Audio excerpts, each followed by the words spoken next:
This is Echoes of History, where the past still speaks. Perhaps no military organization in history has been shrouded in as much mysterious fog as the Knights Templar. They were not just warriors, but symbols of loyalty, financial power, and a strange demise that shocked all of medieval Europe. From their humble beginnings in Jerusalem in 1119 to their burning at the stake in Paris in 1314, every step left behind a trail of a story that history often tells only half of. But what remains, the silence, is where the truth is hidden. In the beginning, they were only 9 men. No army, no wealth, no power, just an oath of austerity and a mission to protect pilgrims on their way to the Holy Land. Yet, within just a few decades, they owned massive fortresses, controlled the treasuries of several kingdoms, and created an information network, an influence that extended further than even the popes. How did such a small group of soldiers rise to such prominence? That is the first question history avoids answering clearly. Many ancient documents show that from the early years of their activity, the Templars were granted permission to establish their headquarters within the Temple Mount area, a sacred location believed to have once housed the Ark of the Covenant. For nearly a decade, they dug beneath the temple, away from prying eyes. There are no official reports on what they found, but later, when they left Jerusalem and returned to Europe, their power increased exponentially. Many historians believe that it was within that sacred ground that they discovered something too dangerous to reveal, a document, an artifact, or a secret that could shake the very foundations of the Church. They returned to France and were suddenly recognized by Pope Honorius II as an independent military order, answering only to the Pope, not under the rule of any king. This was a rare privilege, almost unheard of in the Church's history at the time. This made them a force beyond the reach of any laws, a nation without borders, with their own army, their own bank, their own code, and their own information. During this period, the Templars invented a form of money transfer through their Templar stations across Europe and the Middle East, a system similar to modern banking. A pilgrim could deposit money in Paris and withdraw it in Acre without carrying gold and silver along the way. They encoded transactions with symbols only the Templars understood. Ledgers, geometric symbols, and sequences of numbers carved into sheepskin parchments remain unsolved to this day. But success came with suspicion. As the Templars' financial and military power grew beyond the control of the royal families, envy began to rise. Philip, IV of France, a king deeply indebted to the Templars, was the first to recognize the danger posed by these so-called crusading knights. He could not control them, nor could he erase his debts with reason. So he chose the simplest solution: destroy them. October 13th, 1307, a Friday, became the darkest day for the Templars. Hundreds of knights were arrested, tortured, forced to confess to heresy, worshipping a strange skull called Baphomet, and burned alive in public squares. Jacques de Molay, the last Grand Master of the Order, cursed both the Pope and the King before he died, and within a year, both mysteriously died. However, what makes everything so suspicious is not just the downfall itself, but how it happened. Quickly, systematically, and simultaneously across Europe. It was as if a plan had been laid out beforehand, or something terrible had been discovered and needed to be hidden forever. Many documents were destroyed, many treasures vanished, and many key figures were never found. One of the greatest questions is, where did the Templar treasure go? Legends speak of wagons leaving Paris the night before the arrests, carrying gold, documents, and possibly artifacts once found beneath the Temple Mount. Where did they go? No one knows. Some believe it was hidden somewhere in Scotland, while others think it was brought to the New World long before Columbus set sail. And then there's another truth. After the Templars were erased, many knights disappeared, changed names, and joined other secret organizations, including Freemasonry, a secret society that emerged centuries later with many symbols, rituals, and ideals similar to the Templar Order. Could it be that the Templars never truly disappeared, but merely transformed, continuing their quiet operations behind the veil of history? After the painful death of Jacques de Molay, the flames that were thought to have consumed all traces of the Templar Order actually only scorched the surface. The core of the organization smoldered beneath, like embers hidden within ash. European nations, although following the Pope's decree to dissolve the Templars, could not deny the widespread influence the order left behind. From the medieval banking system, the model of a professional military, to the strict moral codes that no other order could rival, the scars were too deep for time to heal. In Portugal, King Denis I refused to carry out the order of dissolution. Instead, he cleverly renamed the Templar Order to the Order of Christ and transferred all assets, power, and former members to the new organization. The Pope, needing stability in the Iberian Peninsula, which was still fighting the Moors, approved. Thus, in Portugal, the Templar Order did not vanish, but merely changed its cloak, continuing to exist, train, fight, and maintain the network of knowledge it had built over 2 centuries. Meanwhile, in Scotland, where the Roman Church held little influence after its dispute with the Pope, some Templars were believed to have taken refuge. One of the clearest traces is Rosslyn Chapel, the mysterious chapel built in the mid-15th century, with carvings of Templar-style symbols, roses, swords, and especially the imagery of corn and aloe, plants never before known in Europe before the discovery of the Americas. This raises the question, did the Templars know about the New World before Columbus set sail? This question cannot easily be dismissed, as during the final years of their operations, the Templars established secret trade relations with Muslim merchants, using their fleet to transport goods and information across the Mediterranean and the Atlantic coast. There are scattered documents from the 14th and 15th centuries referring to ships flying the Templar flag that did not belong to any kingdom appearing off the coast of West Africa, later a launch point for Portuguese explorations. Another, even more astonishing hypothesis suggests that the maritime knowledge, ancient maps, and shipbuilding techniques that the Templars developed in secrecy were passed on to explorers like Henry the Navigator, the founder of Portugal's renowned maritime school.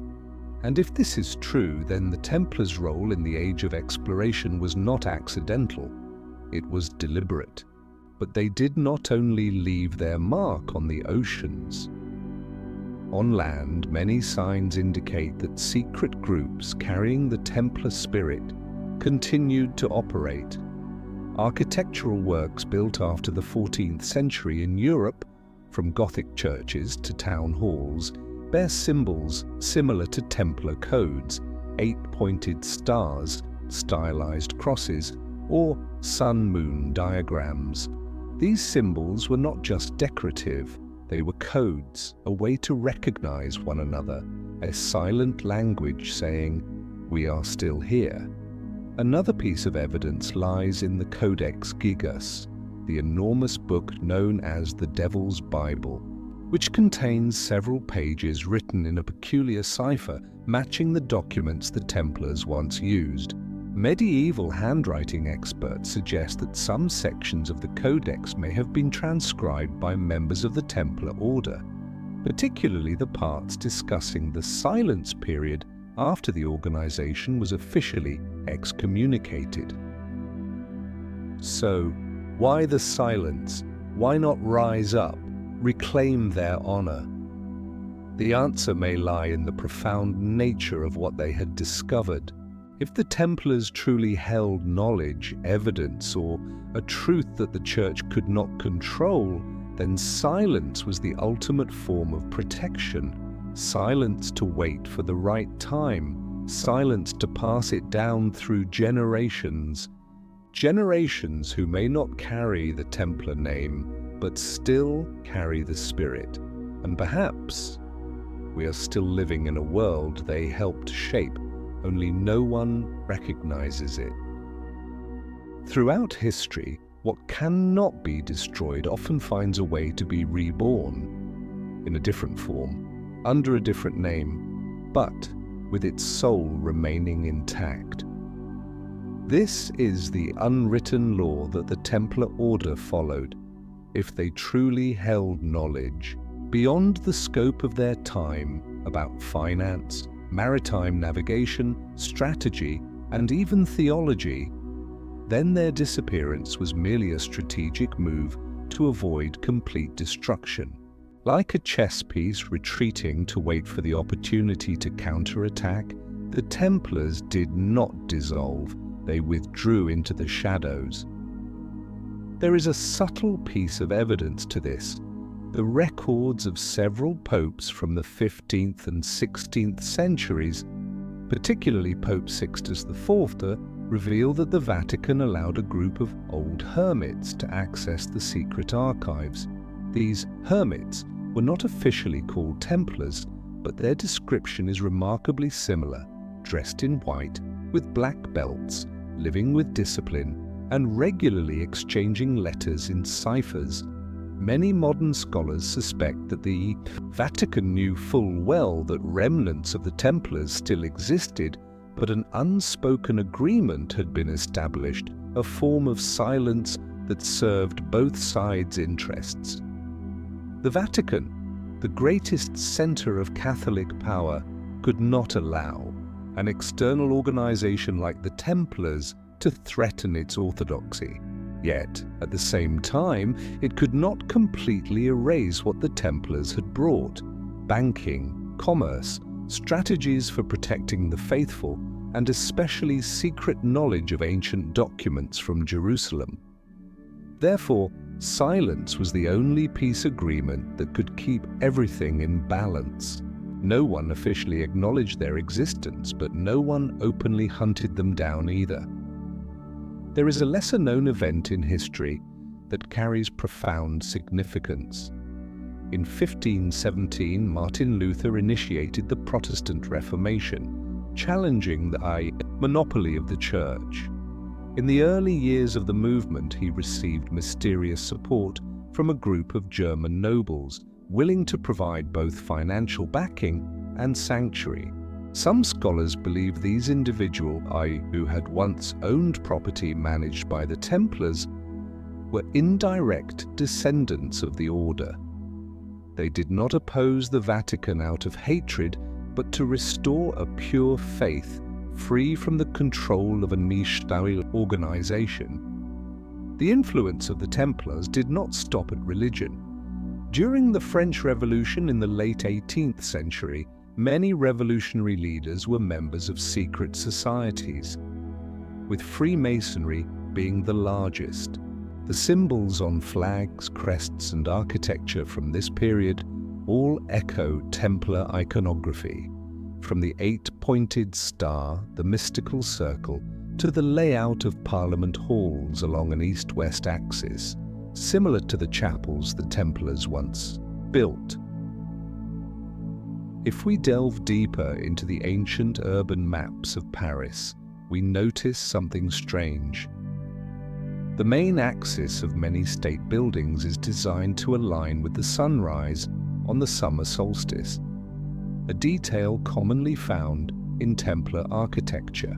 This is no coincidence. Such traces can only be intentional historical memories carved into stone, meant to remain undisturbed by mere words. So why have the Templars always been associated with conspiracy theories, demonic symbols, and mystical rituals? Mostly, this is a product of the 19th and 20th centuries, a time when the West was swept up in the romanticization of history. Novels, legends, and films have painted the Templars as guardians of the Holy Grail or devil worshippers. But that is mere fiction. The real truth is the fear that powerful organizations feel when confronted by a group of people trained to think independently, act on their own principles, and refuse to submit to authority if it contradicts their ideals. Over 700 years after the Templars were disbanded, the name Templar has not died. It lives in symbols, in charitable organizations, in secret societies, and in the unanswered questions. What did they find under the Temple Mount? What did they bring back to Europe? And most importantly, who is holding that secret today? There is one often underrated aspect when discussing the Knights Templar. Their role was not only in battle or in managing treasuries, it also lay in the intellectual and legal foundations of medieval Europe. Unlike other monastic orders, the Templars had a network of internal schools where knights not only learned martial skills, but also mathematics, cryptography, geography, Roman law, and languages. To many, the Templars resembled more of an elite academy than a military force. One of the lesser-known facts is that many modern concepts of property rights and inheritance stemmed from the Templars' estate management model. The Templars set up rigorous systems of written records to prove ownership, something not common in their time. They required all land transactions to be documented, sealed, and stored at a central office, much of which was later discovered in French, Italian, and German monasteries. This system directly influenced modern European civil law. Moreover, the concept of a trust, wherein an individual entrusts their assets to an organization to manage with the promise of full restitution, was practiced by the Templars with thousands of pilgrims, merchants, and even nobles. They were the most trusted custodians of the era, and this model, legally, was a precursor to modern central banking. This made them not just an army, but a social coordination apparatus. The Templars' legal expertise was not incidental. Some of the order's elders had studied at the University of Bologna and Paris, two of the largest academic centers of the Middle Ages. They applied that knowledge to build an organizational structure, a non-religious, non-royal operating system based solely on merit and loyalty. And that too is why the European nobility feared them, an autonomous organization not beholden to the church nor to any king, but deeply loved by the people and naturally influential. The consequence? When the Templar order was destroyed, it was not only the knights who were burned alive, but also the knowledge that was burned to the ground. Many small Templar libraries, which held maps, ancient books, and medical manuscripts from the East, were hunted down and destroyed. But curiously, some of that knowledge survived. Who saved it? Who secretly kept it, copied it, and passed it on? A compelling theory comes from the region of Languedoc in southern France, once, the stronghold of the Templars and the Cathar movement. After both were purged by the Church, many rare documents, books, and even mysterious symbols began to appear at newly established universities across Europe.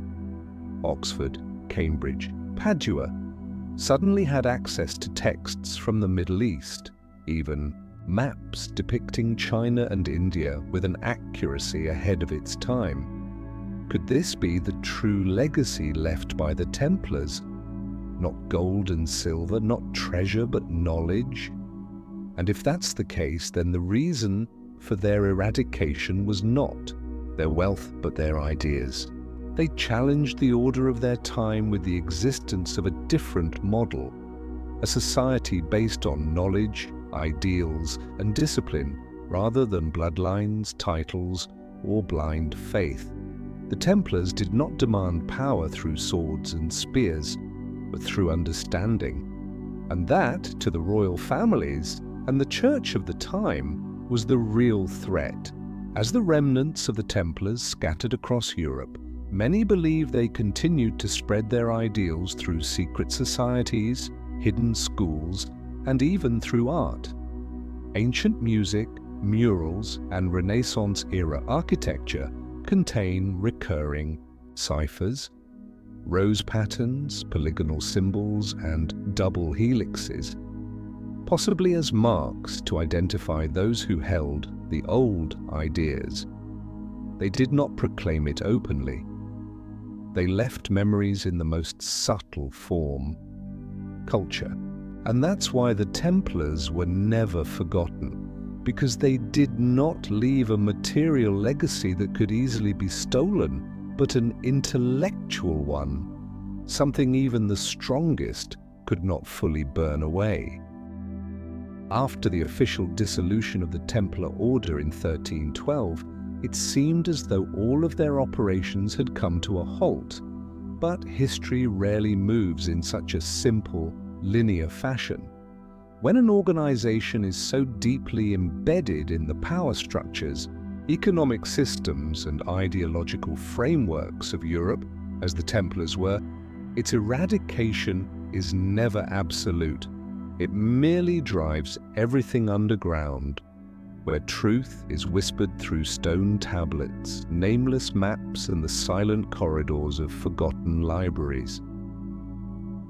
From the 14th to the 16th centuries, numerous documents from small monastic archives in Germany, Switzerland, and Italy began to reveal the quiet presence of men calling themselves White Knights. They bore no Templar title, yet they used ancient codes, the rose symbol, and, most tellingly, operated under the same guiding principle: to remain hidden, to serve no king, and to reject earthly glory. These White Knights were spotted sporadically in regions that once hosted Templar strongholds, such as Tomar in Portugal, Languedoc in France, and Ayrshire in Scotland. A curious account from 1472, written by a Franciscan monk named Pietro d'Asti, describes meeting a man clad in white without the red cross, who spoke in ancient Latin and knew in detail the Holy Land maps from the Crusader era. This man handed the monk a replica, drawing of the Temple of Solomon, a diagram only someone present in 12th century Jerusalem would know. That document is still housed in the library of Modena, and to this day, the identity of the man remains unknown. In England, during the 17th century, a series of groups emerged calling themselves the Gentle Brotherhood of the Temple, operating discreetly in London and Bristol. Their rites included strange passages recited in a blend of Latin and Old Provençal, the same language the Templars had once used in private correspondence. Surviving records show they used the image of a hollow cross, a symbol that later appeared carved into the walls of Rosslyn Chapel. One of the most enduring mysteries of the Templar legacy surrounds the fate of their fleet at La Rochelle. On the night before the mass arrests of October 13, 1307, the entire fleet, over a dozen ships, vanished from the port without a trace. No records suggest the ships were sunk or stolen. They simply disappeared from history. Historians continue to debate, where did they go? Some theories propose that the fleet sailed north, to Scotland, where the Templars found refuge under King Robert the Bruce. But bolder hypotheses suggest they crossed the Atlantic to lands that had yet to appear on any European maps. Based on the strange symbols found in Rosslyn Chapel, some researchers believe the Knights had crude maps of what is now Canada, possibly through secret trade with late-era Vikings or North African Muslims.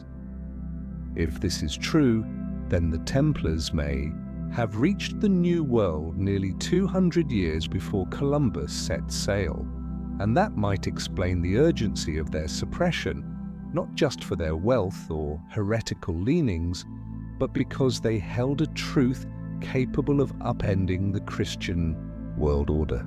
For if the Vatican were to acknowledge a world beyond Europe, the Middle East, and North Africa, then the entire doctrine of Rome as the center of the universe would be shaken. That's why ancient maps like the Piri Reis, the Zeno map, or the Vinland map, all of which depict Western lands with uncanny precision, continue to baffle historians. While definitive proof remains elusive, the strange coincidence is that these maps either originated from or were restored in places once tied to Templar activity. Perhaps those ships never sank. They're just waiting for another century, another age to return. The deeper we journey into the legacy of the Templars, the clearer one truth becomes. The Order did not only leave behind stone ruins, ancient manuscripts, or crests. They left behind a model, a method of existing on the fringes of official power, yet profoundly influencing its core. That model was absorbed, replicated, and adapted by other organizations, most notably the secret societies of the West, with Freemasonry standing as the prime example. The parallels between the two are too striking to be mere coincidence, from hierarchical structure, ritual systems, geometric symbolism, to the ideals of intellect, discipline, and brotherhood. While there is no definitive proof that Freemasonry is a direct descendant of the Templar Order, numerous 18th century sources assert that a Templar tradition was passed on in silence through generations.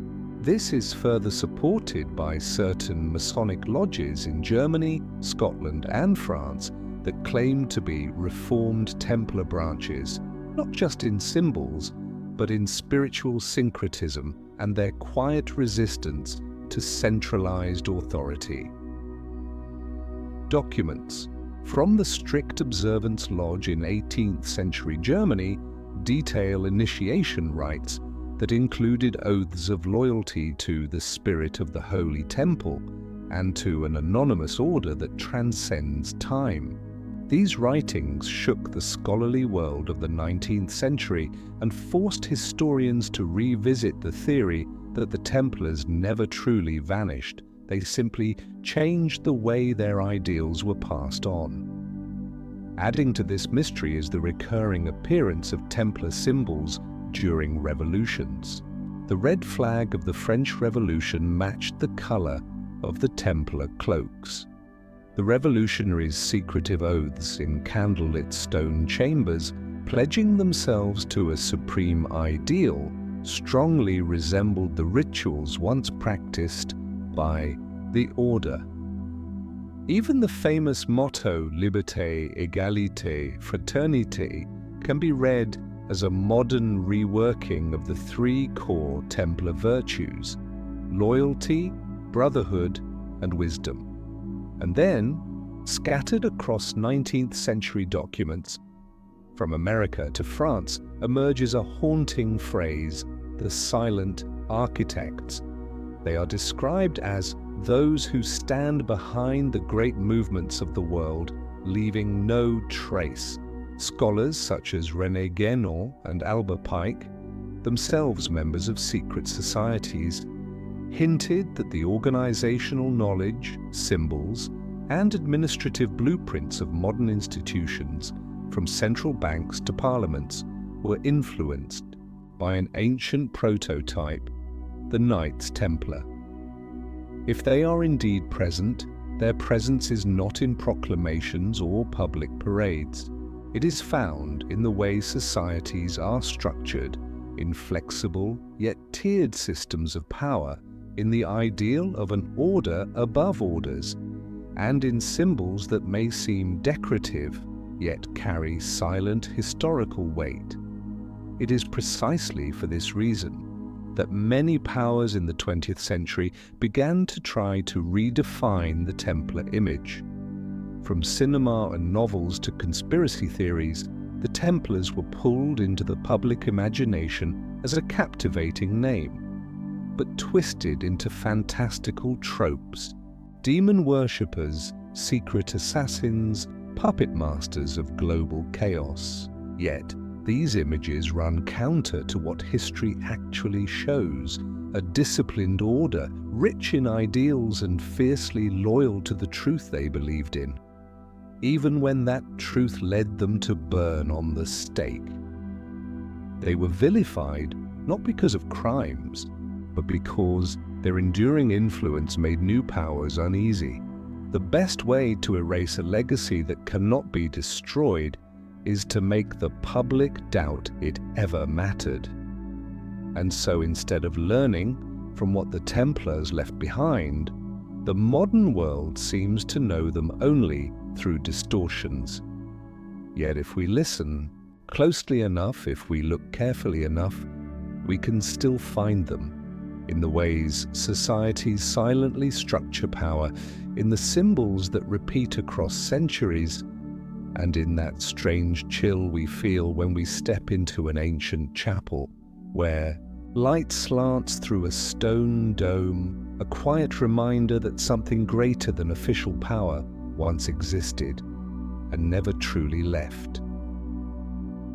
The 21st century, for all its technological advancements, has proven to be the era in which old ghosts are most easily awakened.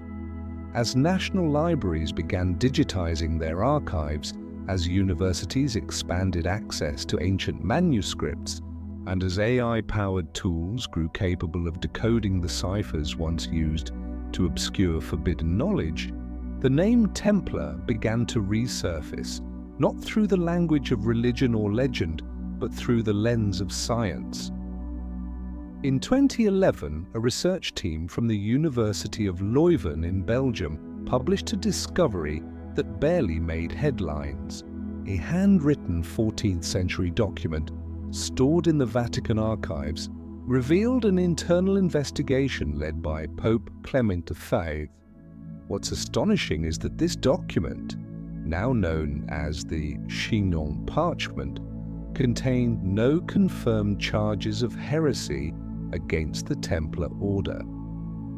On the contrary, it showed that Clement had privately absolved Jacques de Molay and other senior knights. In other words, the Vatican never officially condemned the Templars. But under pressure from the King of France, the document was sealed and hidden for over 700 years.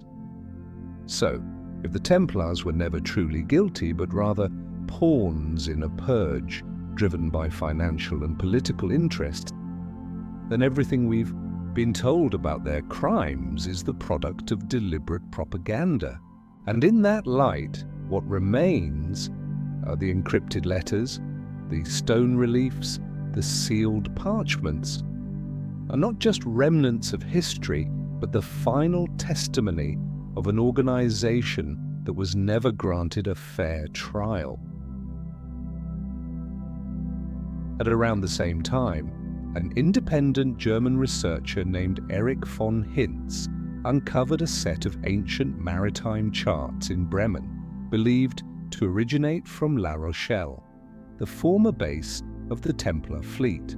These maps, drawn in rusted iron ink and filled with unfamiliar symbols for the period, charted a transatlantic route to a place labeled Terra Incognita Occidentalis. Beneath one of the maps was a faint Latin phrase, Deus lo vult, etiam in silentiis. God wills it, even in silence. That phrase echoes the Templar motto, Non nobis Domine non nobis, sed nomini tuo da gloriam. Not unto us, O Lord, not unto us, but to your name give glory. A quiet declaration that if the Order could no longer fight openly, it would continue its mission in silence, but with the same purpose. Meanwhile, a team of archaeologists in southern France unearthed a hidden chamber beneath an old fortress near Carcassonne. Inside they found no gold, no weapons, only handwritten manuscripts, small stone sculptures, and scrolls of leather documenting organizational codes, lunar calendars, and star maps rendered with astonishing precision. Most shocking of all, among these scrolls was a replicated version of a lost work by Ptolemy, describing the American coastline, a full century before it was discovered by the world. Scattered fragments, seemingly random symbols, but when linked together, they reveal a broader map, one in which the Templars never disappeared but retreated into the underground chambers of knowledge. They were no longer guardians of the Holy Land, but guardians of truth, the kind of truth that power so often seeks to distort. It leads to one sobering question. If the inheritors of the Templar legacy still exist, where would we find them? In today's world, perhaps they no longer wear white cloaks, bear swords, or build castles, but maybe they are the guardians of knowledge in libraries, the dissenting voices in parliaments, the architects of humanitarian organizations, those who choose to live in the shadows to protect the light. There is a strange truth. Though born in the heart of medieval Europe, the legacy of the Knights Templar appears in places far beyond what one might imagine, both geographically and culturally. Not just in France, England, or Portugal, but in Ethiopia, the Middle East, and even among the ancient ruins of pre-Columbian America. These traces are not mere coincidences. They are evidence of a quiet, yet systematic network of influence. In Ethiopia, ancient manuscripts from the Ethiopian Orthodox Church mention white-cloaked warriors from the west visiting Axum around the 13th century. They were received as divine emissaries, and in folk descriptions they bore crosses, answered to no pope, and prayed facing the rising sun. Strangely, in some of the rock-hewn churches of Lalibela, the Templar cross is still faintly visible, beneath the original plaster, a detail no one has been able to fully explain. In the Middle East, the ruins of Crac des Chevaliers, a Crusader fortress once occupied by the Templars, still display engraved crosses and Latin inscriptions. But even more surprising are the geometric symbols etched into the walls, 8-pointed stars and interlocking circles, identical to the symbols used by later secret societies in Europe. Local Muslims once referred to them with an unusual, respect as Al-Fursan al-Abiyad, the White Knights. Such reverence from a former enemy suggests a legacy more complex than just conquest. In the Americas, anthropologists have uncovered motifs strikingly similar to Templar symbols in the stone reliefs of the Taino people in the Caribbean. Some of these include stylized crosses surrounded by solar and lunar patterns, the same imagery carved into the ceiling of Rosslyn Chapel. Could it be that the vanished ships of the Templar fleet once made contact across the Atlantic, leaving behind cultural imprints that spoke no words? In Peru, the Italian explorer Pietro della Valle recorded in 1621 that he encountered a group of natives who claimed to be descendants of warriors from the East, dressed in white armor and bearing a cross flag.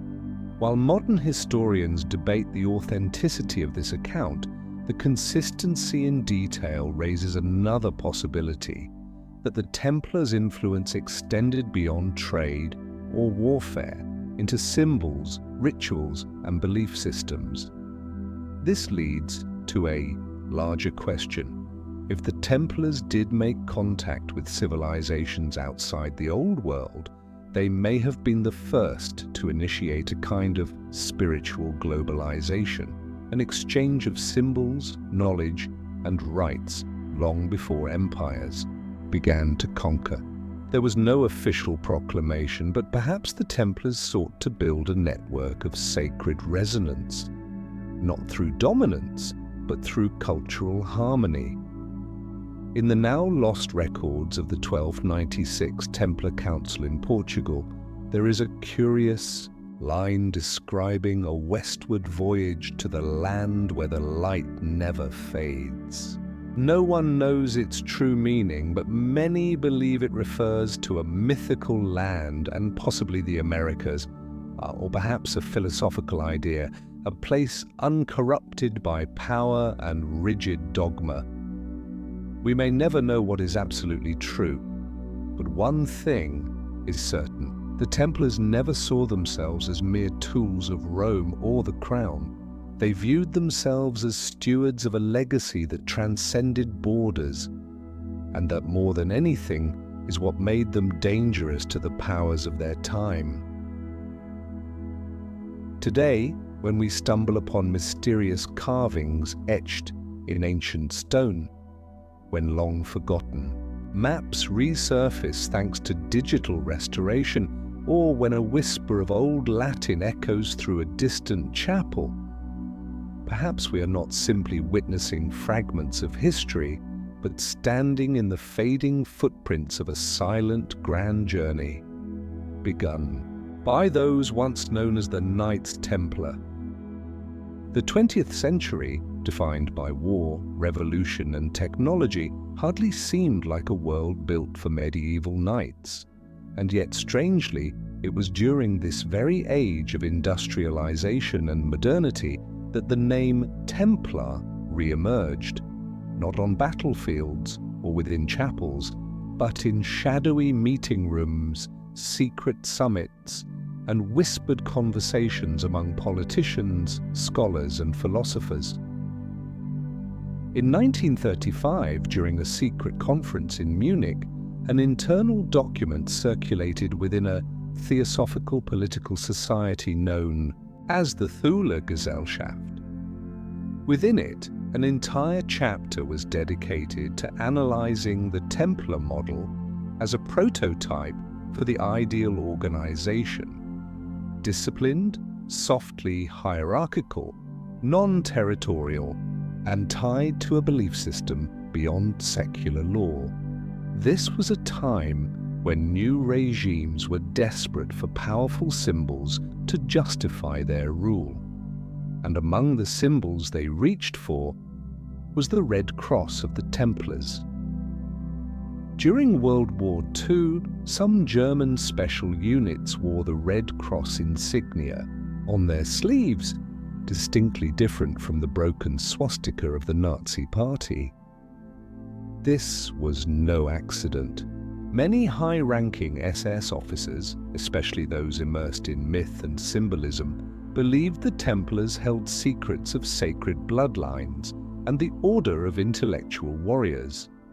They led excavations in Languedoc, Rosslyn, and the Pyrenees, convinced the Templars had hidden knowledge or relics in those regions. But this reckless exploitation pushed the Templar image into a dangerous dimension, one of authoritarian manipulation and supremacist ideology. And perhaps, if any true inheritors of the Templar spirit still existed at the time, they chose silence. They could not align with a perverted vision. The Templars of the 12th century never killed to defend a dogma. They fought to protect pilgrims, not to expand empires. After the war, in 1945, a private Swiss library yielded a mysterious manuscript titled Liber Silentium, the Book of Silence, written in a mixture of Latin, Old French, and Middle High German. Though much of it remains cryptic, one passage sparked wide debate. "When the world forgets faith, we shall return, not with swords, but with memory." Many believe this was a silent manifesto by a group of Templar descendants who had operated as an underground intellectual network during the war. In the 1960s, a decade of countercultural awakening, the Templar spirit rose once more, this time as a symbol of the yearning for spiritual order beyond rigid systems. In Paris, Florence, and Prague, philosophical groups held conferences under the theme Knighthood and Freedom. In their discussions, they compared the Templar model with modern society, a vision where individuals could live for ideals, not for material pressure, where obedience came not from coercion, but from understanding. From then on, the name Templar slowly returned to academic discourse, no longer as a distant legend, but as a reminder that once there was an organization that transcended feudalism, clerical power, and personal ambition, to live, to fight, and to protect an ideal that the modern world seems to be forgetting. They did not return through force. They returned through the awakening of a generation searching for meaning, in a world where all values seemed to be commodified and technology dictated truth. And that perhaps is their deepest legacy, not treasure, not ancient maps, but a way of life. A way to face power without losing the self. And in the dark night of the 20th century, when the world seemed lost, the silent shadow of the Templars returned, not to make history, but to remind history that some values never belong to the past. The 21st century did not begin with war. It began with a structural transformation from a material world to a world of data. And in that shift, the most surprising thing wasn't the disappearance of ancient institutions, but the resurrection of ideas once burned at the stake in the 14th century, now finding fertile ground within the decentralized, free, and anonymous architecture of the digital age.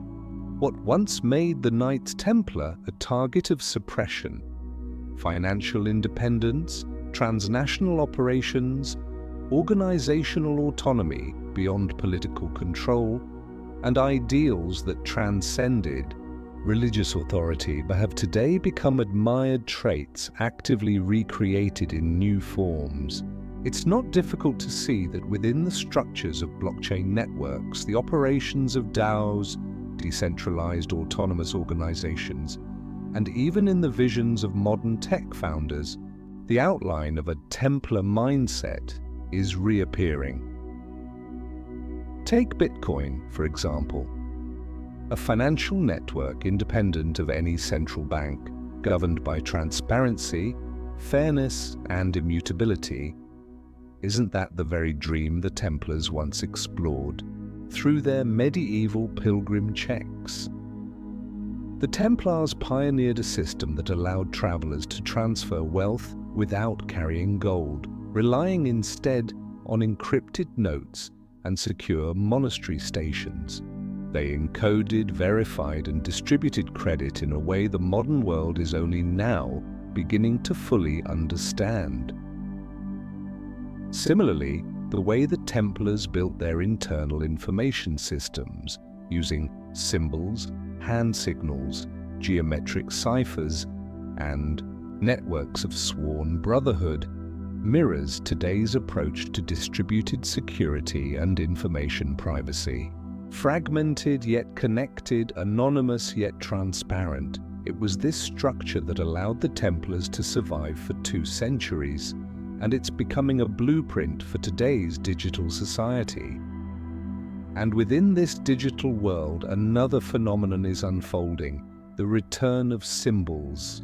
On online platforms, users have begun reviving Templar crosses, 8-pointed stars, and old Latin mottos. For most, these are aesthetic choices or style statements. But among certain small private groups, these symbols are seen as something far more, a conscious inheritance of the Templar spirit. One such group, calling itself Ordo Veritatis, the Order of Truth, was mentioned in a 2021 German sociology paper. Though it operates discreetly, the group declares in its manifesto, "We do not worship, we preserve. We do not fight, we warn. We do not rule. We protect what is right from being forgotten." Remarkably, all their activities take place within decentralized, encrypted networks operating with fluid, non-hierarchical structures, almost exactly how the Templars were organized 8 centuries ago. Even in academic circles, Templar studies have surged since the early 2000s. Many documents once locked away by the Vatican are now being released under growing pressure from the scholarly community.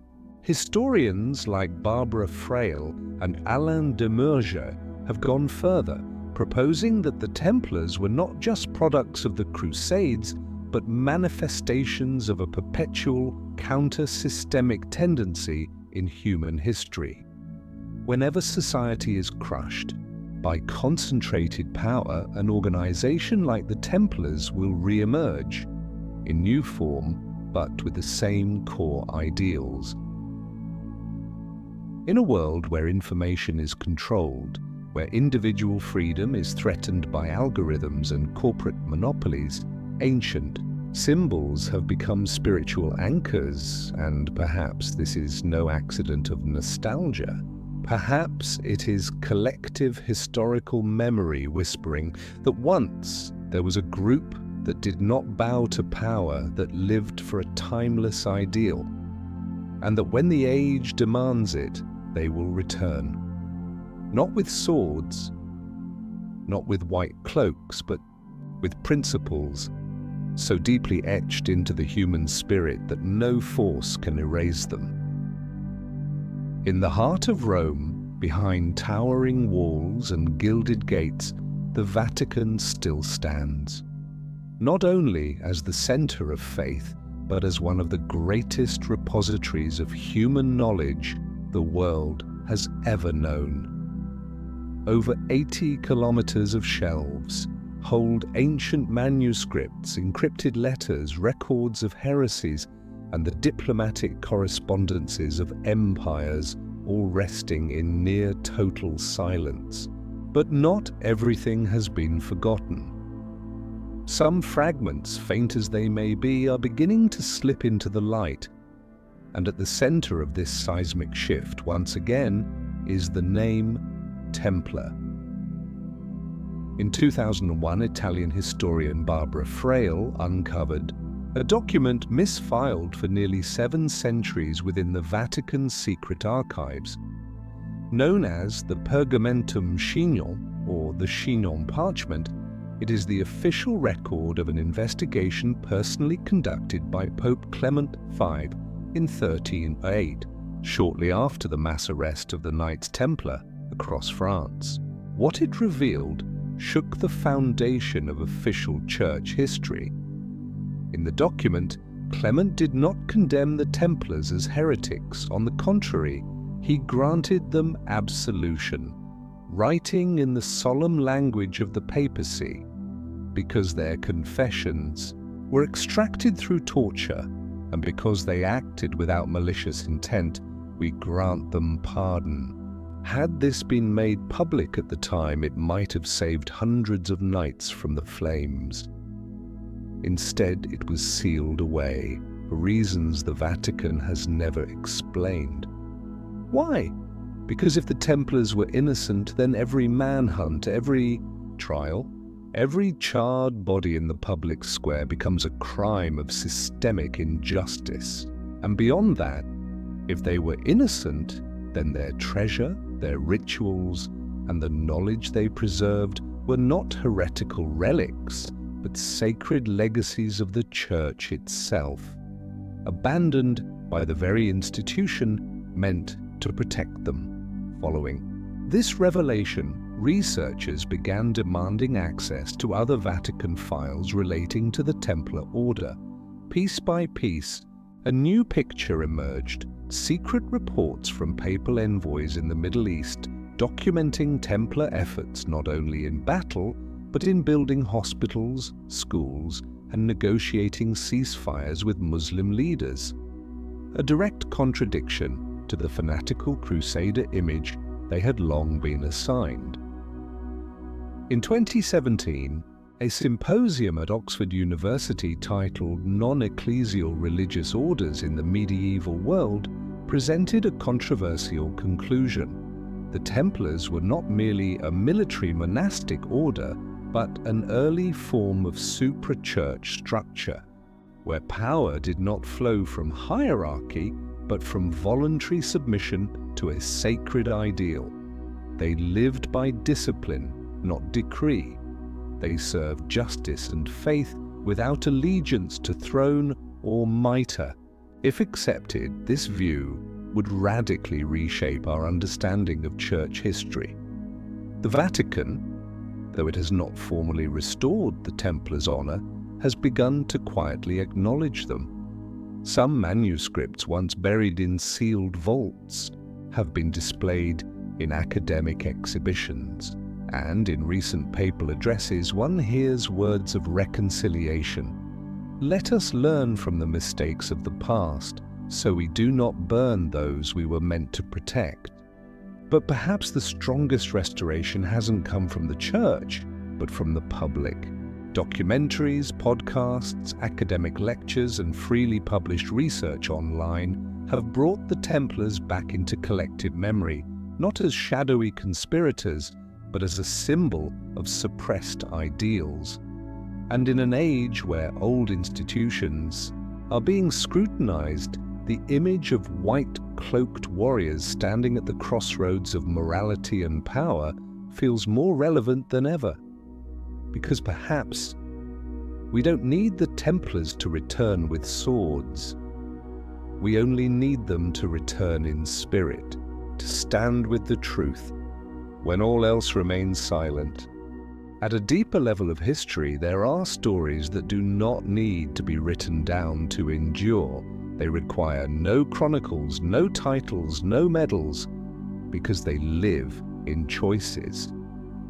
And the Knights Templar, burned, buried, and distorted through the centuries, ultimately survived because of this. They became a spiritual choice, not for a select few, but for anyone in any era standing at the crossroads between loyalty to ideals and submission to power. No one can precisely define what a Templar is in the modern world. They no longer wear white cloaks with red crosses. They don't live in stone fortresses or ride horses through the Holy Land. But they might be a teacher who speaks up when a school stays silent in the face of injustice, an engineer who refuses to write code for inhumane surveillance systems, a doctor who defends medical truth against financial pressure. Ordinary people, yet they hold the light steady when darkness closes in. In this way, the Templar has become an archetype, a spiritual figure like Prometheus, chained for giving knowledge to humankind, like Socrates, condemned for asking the right questions. They were not perfect, they made mistakes, they held contradictions. But they stood for something rare, a truthfulness so fierce it was worth being burned alive to preserve. That is why the Templars' immortality does not lie in treasure, secret maps, or buried relics. It lies in an invisible legacy, a moral architecture, where honor is not tied to rank, but to how one lives, where loyalty is not obedience, but steadfastness in the face of wrong, even at the cost of one's life. Some scholars call this the postmodern Templar ethos, the ability to resurrect ancient principles in the modern world: anonymity with accountability, freedom with structure, resistance to power without descending into chaos. It's a model now unconsciously echoed by NGOs, open-source communities, and justice-driven movements, often unaware they are walking the paths once trodden by wrongly condemned warriors. Look closely. The most effective humanitarian organizations aren't always the ones with billion-dollar budgets or global fame. They are often small, agile, bonded by trust, sharing knowledge as if it were sacred currency, just as the Templars did 8 centuries ago. In an age where information is a weapon and morality is commodified, the rebirth of the Templar spirit isn't about looking backward, it's about reawakening something that was once true, and maybe true again. Today, as we face new kinds of crossroads, justice versus censorship, truth versus propaganda, wisdom versus manipulation, we don't need knights with swords. We need people with a knight's spirit, those who understand that in the battle between light and shadow, the personal choice is not just a matter of ethics, it is the making of history. And if there is one thing worthy of being called the final secret of the Templar Order, perhaps it is this: they left no manual, no doctrine. They left a question, a single, eternal question. When the world turns its back on truth, what will you do? When the Templar Order was officially dissolved in the early 14th century, it seemed that every path they had walked was cut off, every stronghold seized, every leader executed or exiled. But there was one thing neither the Pope, the King of France, nor the clergy of the time could control: the sea. Though scarcely mentioned in official history, the Templars possessed one of the largest commercial and military fleets of the medieval world, anchored at the port of La Rochelle. The Templars were not only knights and monks, they were sailors, explorers, and traders. And on the very night before the mass arrest of October 1307, their fleet, over a dozen large ships, quietly slipped away and was never recorded again. So where did those ships go over the following century? Scattered reports from Atlantic. Coastal merchants spoke of cross-bearing ships loyal to no crown appearing in the waters off Ireland, along the West African coast, and even farther still. The sailors wore plain grey robes with no insignia, spoke in ancient Latin, and paid with coins that bore no king's face. They didn't stay long, didn't claim land, they simply passed through, as if charting a route. Portuguese traders had a name for them: Os navegantes silenciosos, the silent sailors. But the most intriguing clues lie across the ocean. In the 15th century, when European explorers officially set foot in the Americas, they encountered native communities, particularly in northeastern Canada and the Yucatan Peninsula, that bore symbols resembling the cross, inexplicable by local culture. Some Spanish missionaries even recorded that the Taino and the Maya told stories of pale-skinned visitors from the Eastern Ocean, wearing long garments and praying to the sun. Was it fantasy, or a whispered memory of contact long before history ever admitted it? Another thread leads to Rosslyn Chapel in Scotland, built in the 15th century and filled with unmistakable Templar symbols. Carved into its pillars are detailed depictions of maize and aloe, two plants entirely unknown in Europe prior to Columbus's voyage. If the architects of Rosslyn had seen and touched them, they must have been brought back through a secret journey, perhaps the last voyage of the Templars who vanished from La Rochelle. These pieces of evidence may not be enough to rewrite textbooks, but they are enough to shake old assumptions about the first Europeans in the Americas. If the Templars truly reached the New World before others, they did not come to conquer. They came to disappear, to find refuge far, beyond the reach of Rome, Paris, and the iron grip of centralized power, a place where they could survive, reorganize, and protect the knowledge they believed too dangerous to fall into the wrong hand. Perhaps they never found that promised land. Perhaps they perished at sea. Perhaps they faded into unfamiliar tribes. But maybe, just maybe, a part of them still lingers. Not in gold or stone temples, but in quiet carvings on native totems, in the way some remote groups still light candles by the lunar cycle, or in silent prayers to the east, spoken without knowing why. The presence of the Templars in the New World, if it ever happened, was not an invasion. It was a final whisper, the last echo of a sacred mission betrayed, distorted, and forced into silence.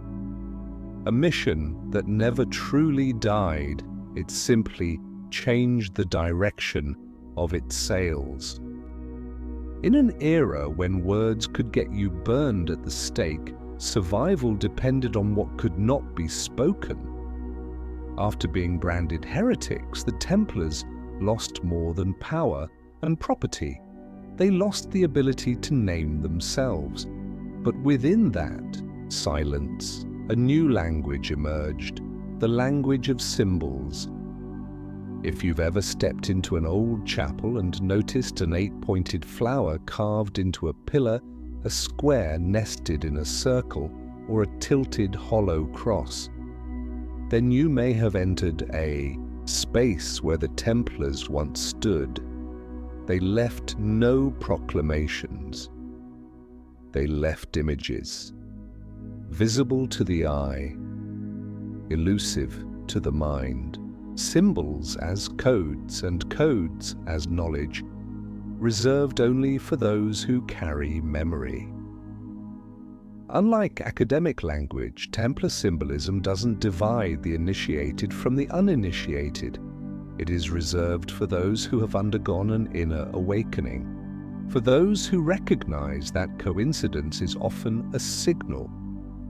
A single line connecting two ceiling points at Rosslyn, a misaligned tile in an old monastery courtyard, or a statue deliberately placed off-axis from the light, all are ways in which the Templars whispered through time, "We are still here." Their most iconic symbol, the Red Cross, was never as purely religious as many assume. In the Order's original thinking, it stood for the four directions: the willingness to walk toward truth no matter where it led.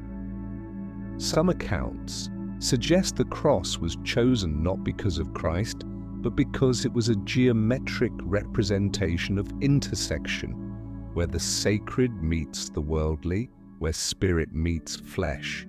It was not a pledge to fight, but a vow to live wholly between two realms. They also used the eight-pointed star, and sometimes called the seal of Melchizedek, not as mystical flair, but as a reminder that the path of righteousness is never linear. They understood that power rotates, but truth does not. And that fidelity to truth often requires walking through the shadows. Today, Templar symbols still appear in modern architecture, in the stained glass of French cathedrals, in the stone tiling of old halls in Portugal. And yet, few realize that many of these symbols have been repurposed without memory of their origin. The logos of certain banks, humanitarian organizations, even international security agencies, carry design elements rooted in Templar geometry, dual symmetry, minimalist structure, precision with light. This raises a question: coincidence, or perhaps, consciously or unconsciously, have those who built these structures continued a forgotten lineage of knowledge? Some symbolists argue that collective unconscious is only possible when memory has been long and deep enough to sustain it. By turning symbols into enduring codes, the Templars crafted a language that transcended censorship and time. And because of that, even if every text was burned, they would still remain, in stone, in light, in structure. Today, no one is burned alive for their beliefs, at least not by fire. But there are other forms of burning, by media, by politics, by oblivion. And in such a world, the Templars' most precious legacy may not be a specific truth, but a method for truth's survival. Through metaphor, image, and silent resistance, this may explain why, upon entering an ancient space where sunlight filters through a star-shaped window, something inside us grows still, and we don't know why. Perhaps because some part of us remembers that once there was an order that did not speak with words, but with symbols, that never shouted, but always spoke true, through silence. There is one thing every civilization leaves behind: memory. Not just what is written or carved in stone, but something passed on through feeling, through the strange reflexes of the human mind when standing before something larger than itself, something it cannot name.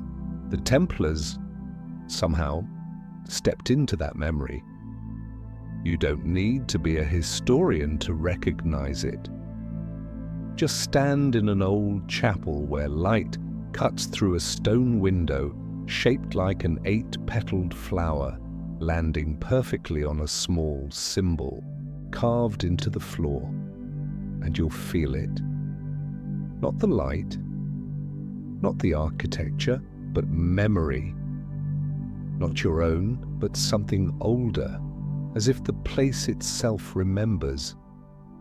Modern scholars sometimes call this the phenomenon of stone memory, the belief that ancient structures are not just architecture, but non-verbal recording devices.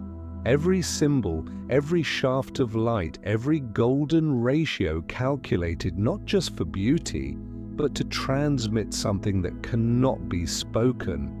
The Templars were one of the few medieval orders to truly understand this. They didn't build temples, they encoded memory in stone. At the Templar fortress of Tomar in Portugal, the circular central chapel is designed in perfect proportion to the legendary Temple of Solomon. The window placements, the angles of light, and the surrounding corridors mirror the solar cycle. On the summer solstice, standing in the main hall, sunlight from the east pierces 2 layers of stone columns and casts a red cross onto the floor. This is no coincidence. It's a reminder there are moments in the year when light and shadow balance. And in those moments, the keepers of memory must be awake. People often ask, why didn't the Templars write more? Why no manifestos, no doctrines, no great books? The answer may be simple, because they didn't trust words. Words can be twisted, burned, misquoted. Instead, they chose to write in structure, in light, in symbol, things that cannot be altered unless the entire building is destroyed. And indeed, though countless manuscripts were burned, their fortresses, chapels, and storehouses still stand. Though no one wears the white cloak now, the light still falls on the old symbols, in the right place, at the right time, as if a timeless memory continues to whisper across centuries. But more than that, Templar memory isn't just embedded in stone, it lives in people, in the way someone pauses at the sound of wind echoing through a stone corridor, in how a child places their hand on a symbol they've never been taught, yet somehow feels familiar. It is a kind of inherited memory without genetics, a shared resonance that transcends language and dogma. Today, in a world programmed by data, we've forgotten how to remember through structure. Everything must have format, tags, binary encoding, and in that, humanity may be losing something vital, a sense of the sacred that cannot be defined. And when we lose that, we begin to lose our orientation. The Templars somehow once held that orientation steady, not with maps, but with light, not with words, but with form. And perhaps their true legacy is not buried treasure, but the ability to remind the world of what it has forgotten. The truth does not need to be shouted. It only needs to arrive at the right moment in silence. When the Templar order was extinguished in the early 14th century, their end did not come in a glorious battle. It came in the damp corridors of the Inquisition courts and on the ashen pyres of Paris.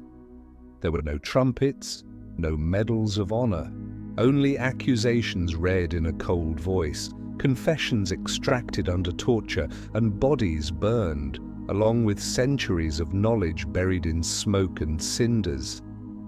And yet, strangely, no one truly hated them. The public once loved the Templars. They protected pilgrim routes, built hospitals, distributed food during war. Popes granted them privileges. Royal houses entrusted them with vast estates. So what turned them from heroes into dangerous heretics almost overnight? As with all turning points in history, the answer lies where power and debt intersect. Philip IV of France, known as Philip the Fair, was a king of grand ambition but empty coffers, drained by costly wars with England and Flanders. Desperate for funds, he looked toward the Templars, an organization not only wealthy but immune to royal control. Their assets lay beyond the king's grasp, their ledgers free from court scrutiny. Worse still, he owed them a fortune. Philip knew he couldn't defeat the Templars by force. They had fortresses and influence enough to resist.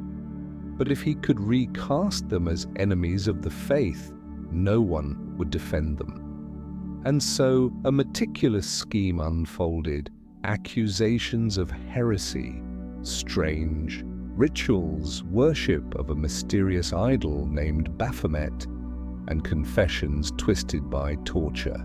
Pope Clement V, initially hesitant, eventually bowed under the pressure of the French crown, and the Templars were brought before the world as criminals.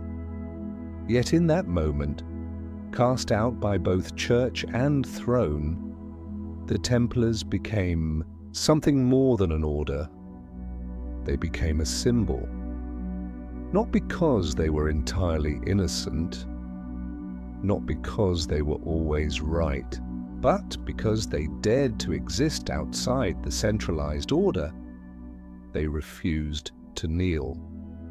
What few know is this: when the arrests began, not all of the Templars' knowledge or wealth was seized. Many of their libraries, coffers, maps, and intellectual treasures had been relocated in advance.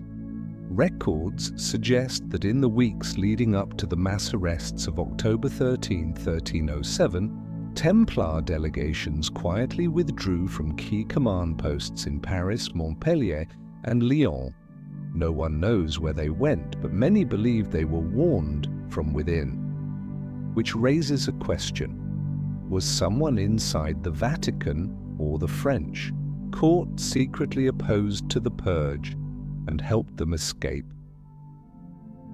Centuries later, in an old monastery in Luberon, southern France, a handwritten manuscript was discovered in ancient Latin.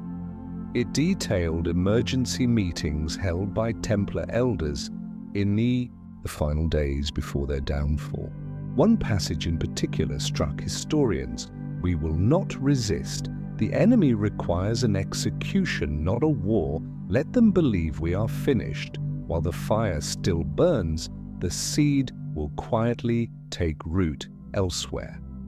If authentic, the manuscript reveals that the Templars, in their last hours, chose to sacrifice the surface to preserve the core.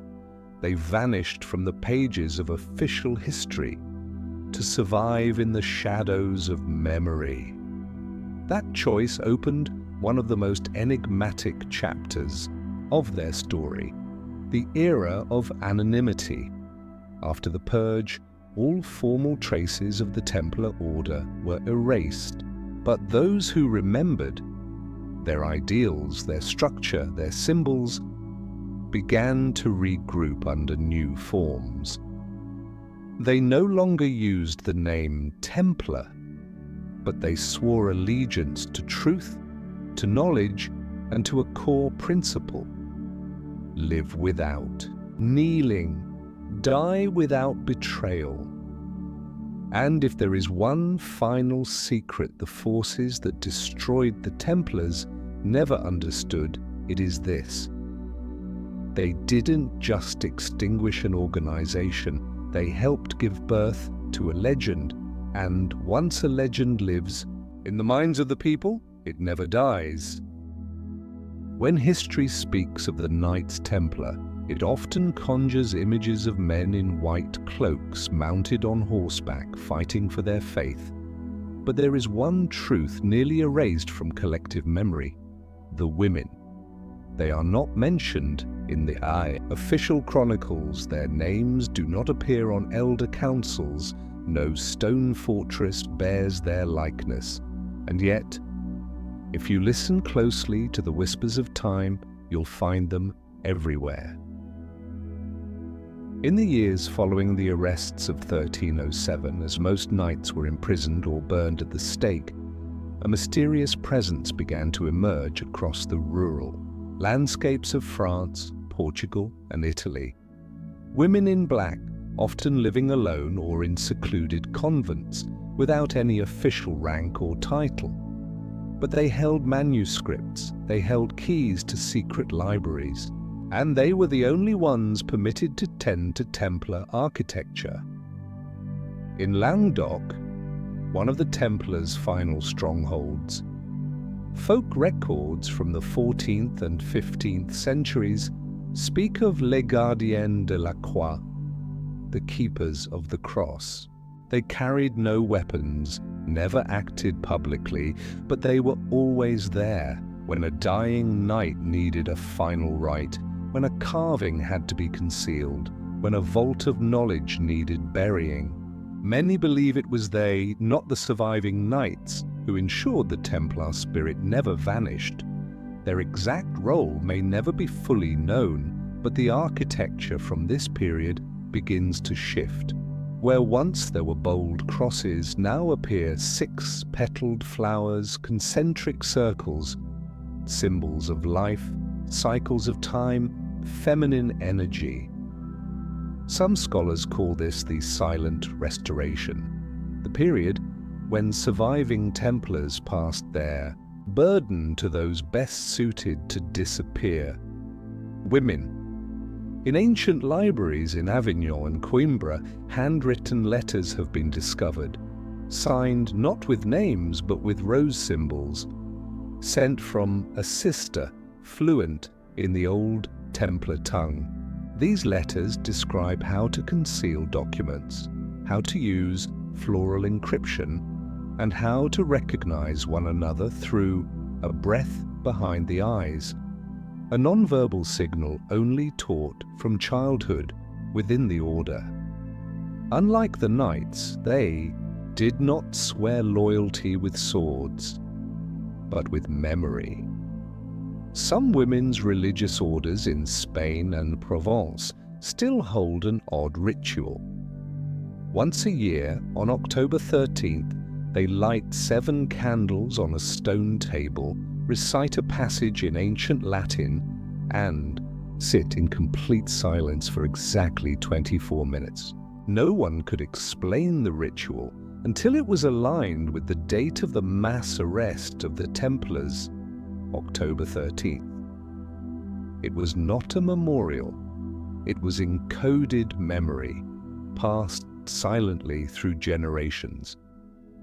Modern history often forgets women's roles in great upheavals, but it is in the quiet spaces history overlooks that we find them, not as witnesses, but as keepers of the breath of truth.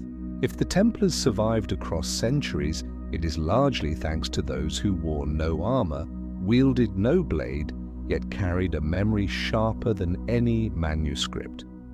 Today, in independent Templar study circles, women scholars are leading the efforts to decode symbols, interpret encrypted language, and organize conferences on the unspoken role of women in preserving the Templar legacy. This is not just overdue recognition. It is proof of something the Templars understood long ago. No war is ever truly lost if memory is preserved. And sometimes those who preserve memory do not need to speak. They need only to be there, at the right moment, in the right place, so that the flame never dies. History, as we know it, is always written by the victors, but some memories are too vast, too quiet, and too dangerous for anyone to ever dare write them down again. These are not the memories found in books. They exist behind the scaffolding of society itself, in the hidden architecture where systems of power are built, run, and convinced of their own supremacy. What the Templars once did, and perhaps still do, is quietly lay the foundation stones of those very systems, and then retreat into the shadows. In a world where information is fragmented, structure becomes the only vessel left to carry truth. The Templars understood this early. They didn't try to record everything they knew in writing. Texts can be burned, distorted, redacted. Instead, they chose to pass it down through systems. And the greatest system they ever created wasn't a religion nor a military. It was the idea of the secret organization. Not secret in the sinister, world-controlling sense that films have glamorized, but secret in the oldest sense, to protect what is sacred from erosion by markets, politics, and momentary judgment. That's why, almost immediately after the Templars were erased, new organizations began to emerge. Brotherhoods, nameless religious orders, cloistered circles of knowledge. They never claimed the name Templar, but they mirrored the same architecture. Soft hierarchies, initiation rites, symbolic identifiers, and above all, the ability to survive any regime. Scholars now call this phenomenon layered memory architecture. Systems designed not just to preserve knowledge, but to preserve how knowledge survives.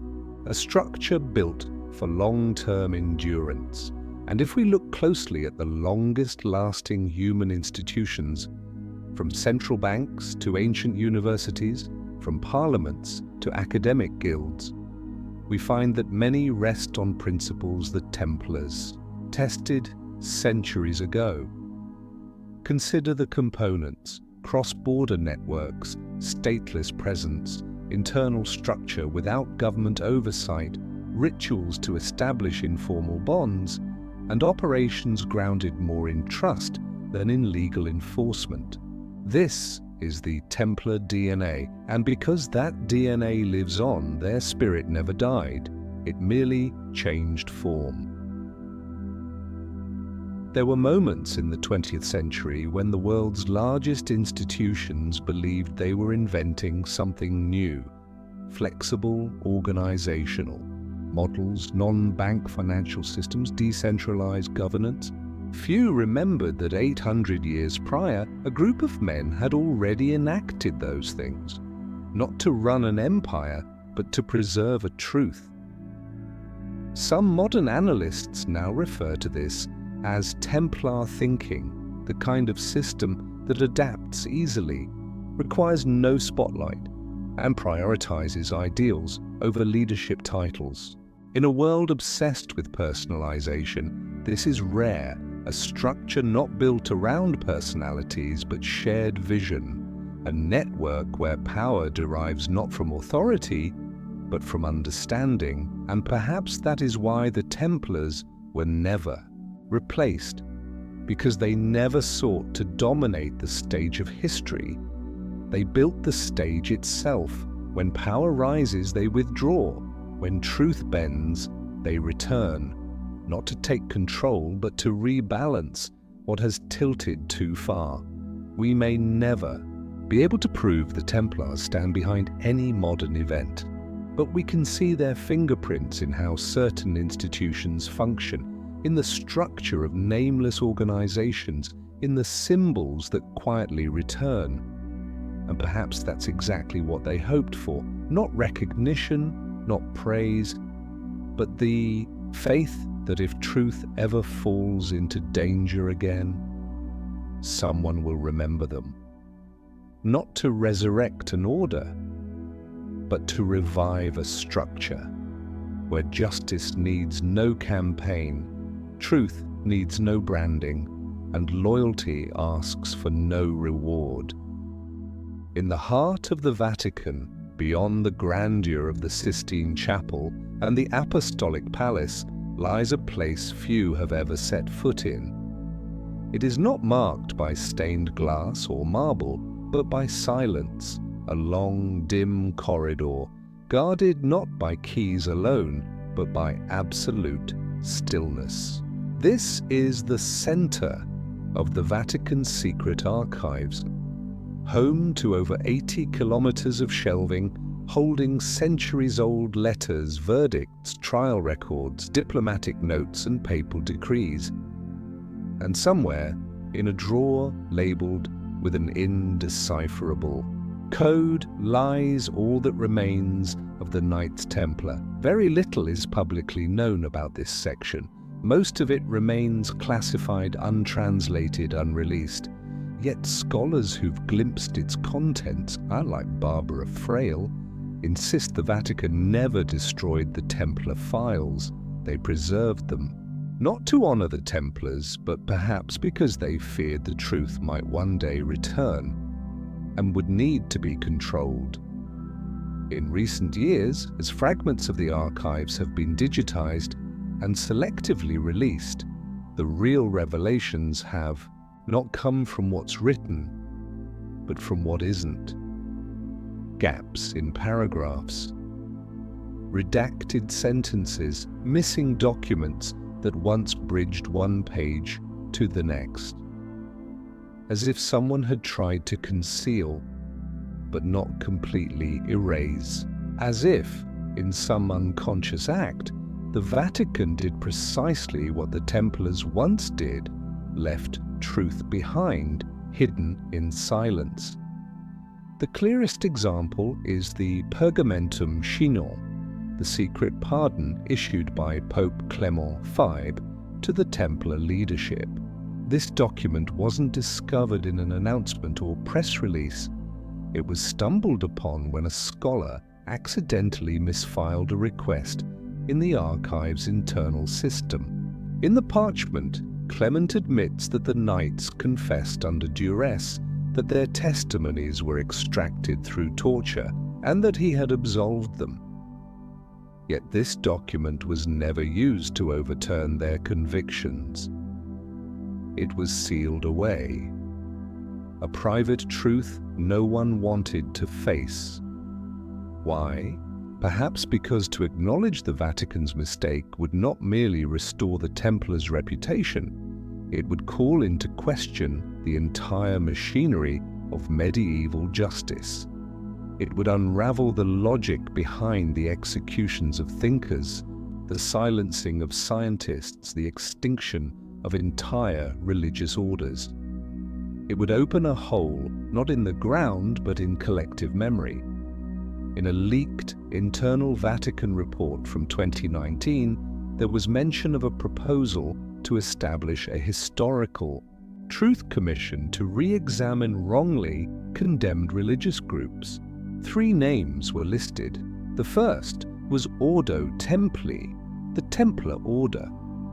Though the proposal was never publicly acknowledged, many scholars believe it marked a quiet beginning, the first step toward confronting a discarded legacy.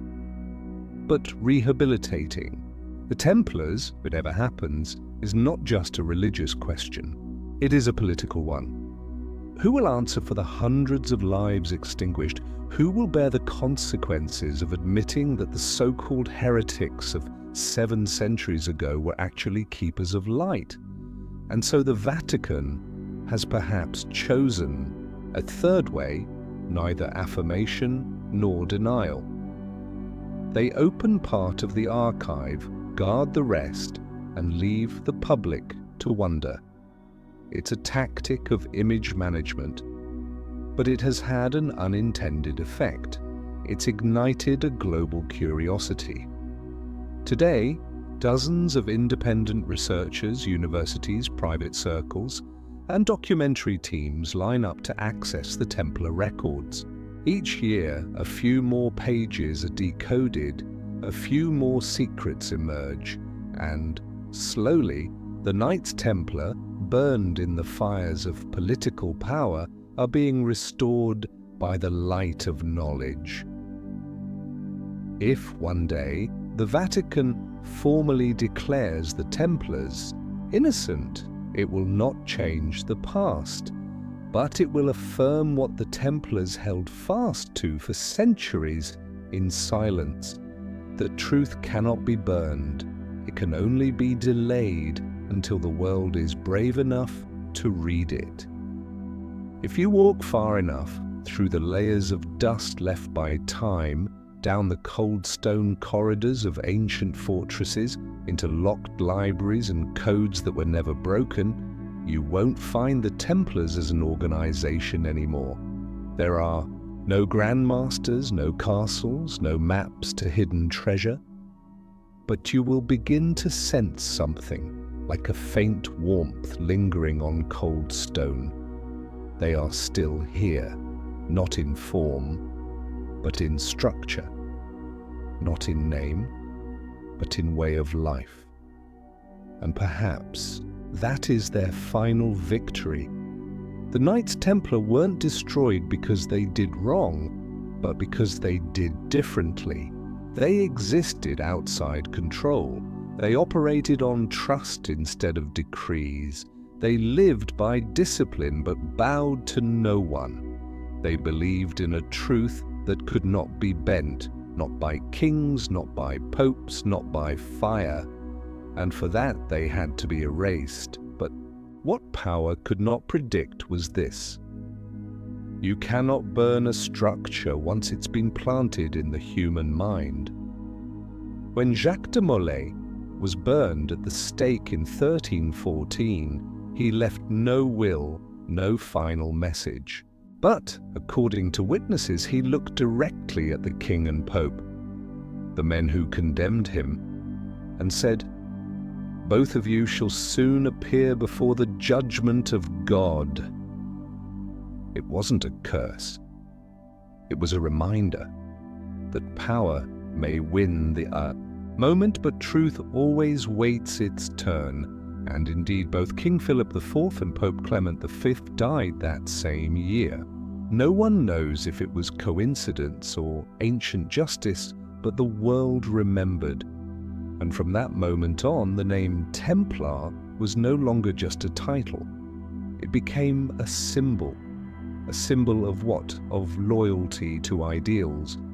Even when every institution turns its back, of disciplined order without surrendering to authority, of knowledge and wisdom, hidden, waiting for the right time, of silent resistance, not with war, but with endurance, and above all, of a belief that nothing sacred needs to be protected with lies.